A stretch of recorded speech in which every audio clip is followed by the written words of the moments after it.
আসসালামু আলাইকুম সুপ্রিয় দর্শক, কেমন আছেন সবাই? আশা করছি সকলেই ভালো আছেন। আজকের ভিডিওতে আমরা সার্বিয়া সংক্রান্ত কিছু গুরুত্বপূর্ণ তথ্য আপনাদেরকে দেওয়ার চেষ্টা করব। বর্তমান সময়ে বাংলাদেশ থেকে এখন কিন্তু সার্বিয়ার বেশ ট্রেন্ডিং একটা টপিক চলছে বর্তমান সময়ে। এখন আসলে এই দেশটিতে ফাইল দিলেই নাকি ভিসা হচ্ছে, বিভিন্ন এজেন্সি এমনটাই বলছে।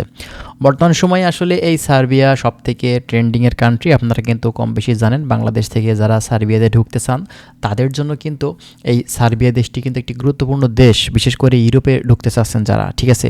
তো বর্তমান সময়ে এখন 2026 সালে আপনারা অনেকেই আসলে কনফিউজড হয়ে আছেন যে আপনি সার্বিয়াতে যাবেন নাকি নর্থ মেসিডোনিয়াতে যাবেন নাকি রোমানিয়াতে যাবেন নাকি অন্যান্য কান্ট্রিগুলোতে যাবেন।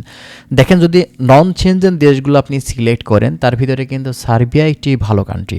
সার্বিয়াতে আপনি কিন্তু ঢুকতে পারেন, কিন্তু কথা হচ্ছে যে পরিমাণে বাংলাদেশ থেকে হাইপ উঠেছে, যে পরিমাণে কথাবার্তা হয়, যে পরিমাণে এজেন্সিরা ওয়ার্ক পারমিট দেখায়, সেই পরিমাণে কি আসলে ভিসা তারা দিতে পারে?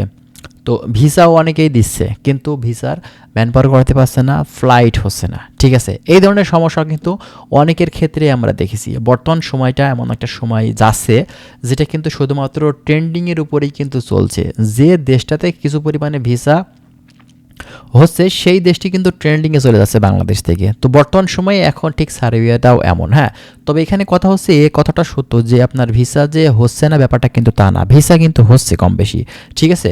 ভিসা কিন্তু হচ্ছে। আপনার 2025 সালে যারা ফাইল দিয়েছিলেন 2025 সালের মাঝামাঝিতে বা তার আগে বা তার পরে, তাদের ভিসাগুলো কিন্তু এখন কম বেশি স্টিকার হচ্ছে। বর্তমান সময় কিন্তু আপনার ভিসা ডেলিভারি দিচ্ছে বাংলাদেশ থেকে অথরাইজড করে। অনেকেরই কিন্তু হয়তো পাসপোর্ট আপনি পাঠাচ্ছেন ইন্ডিয়াতে বা পাঠাবেন, বা হয়তো আপনার অনলাইনটা রিসেন্টলি অ্যাপ্রুভাল হয়েছে, আপনারা হয়তো একটু তোড়জোড় করছেন, রেডি হচ্ছেন, বা আপনার এজেন্সি কাগজপত্র সব কিছু যেখানে যা দরকার সেগুলো রেডি করছে। তেমনটা কিন্তু অনেকের ক্ষেত্রে আমরা দেখছি।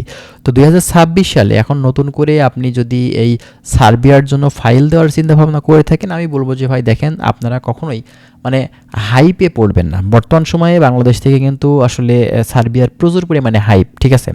এখন কথা হচ্ছে ভাই, আসলে এই হাইপটা চলছে বিধায় কি ফাইল দেওয়া যাবে না? ব্যাপারটা তা নয়, আপনি ফাইল দিতে পারেন।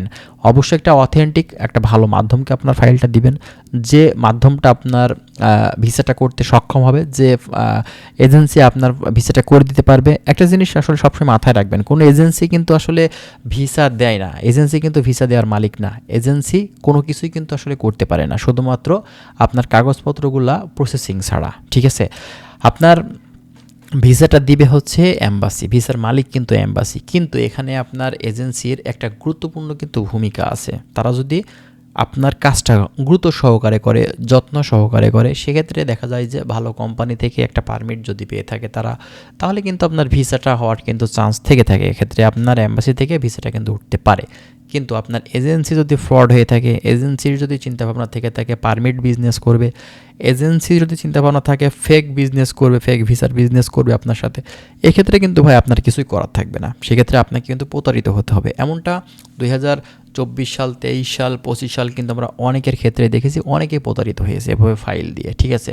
তো আমরা আসলে যে পরিমাণে ওয়ার্ক পারমিট দেখি, বিভিন্ন এজেন্সি আসলে অনলাইন অফলাইন বিভিন্ন জায়গাতে কিন্তু আসলে তারা শো করছে, ঠিক আছে? তো যে পরিমাণে ওয়ার্ক পারমিট তারা ইস্যু করাছে, সেই পরিমাণে কি ভিসা করতে পারছে? 5টা ভিসা পাচ্ছে, 10টা ভিসার কপি তারা দেখাচ্ছে। এটা নিয়েও কিন্তু একটা বাটপারি একটা বিষয় তারা কিন্তু করছে, মূলত ক্লায়েন্ট ধরার জন্য, ঠিক আছে?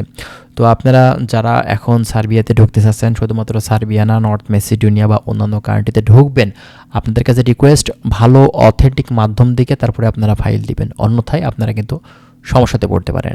হ্যাঁ, ভিসা হচ্ছে, এখন সার্বিয়ার ভিসা হচ্ছে, ওয়ার্ক পারমিট হচ্ছে, অ্যাপ্রুভাল হচ্ছে, সব কিছুই ঠিক আছে, কিন্তু আপনার মাধ্যম ঠিক না থাকলে আপনি কিন্তু প্রতারিত হতে পারেন এই 2026 সালে এসে। এই বিষয়টা অবশ্যই আপনারা মাথার ভিতরে একটু ঢুকিয়ে নেবেন, ঠিক আছে? তো যাই হোক, আশা করছি বিষয়গুলো বুঝতে পারছেন। যদি আরও বিস্তারিত তথ্য আপনাদের জানার থাকে, অবশ্যই আপনারা কমেন্ট করবেন। ভালো থাকবেন, আল্লাহ হাফেজ।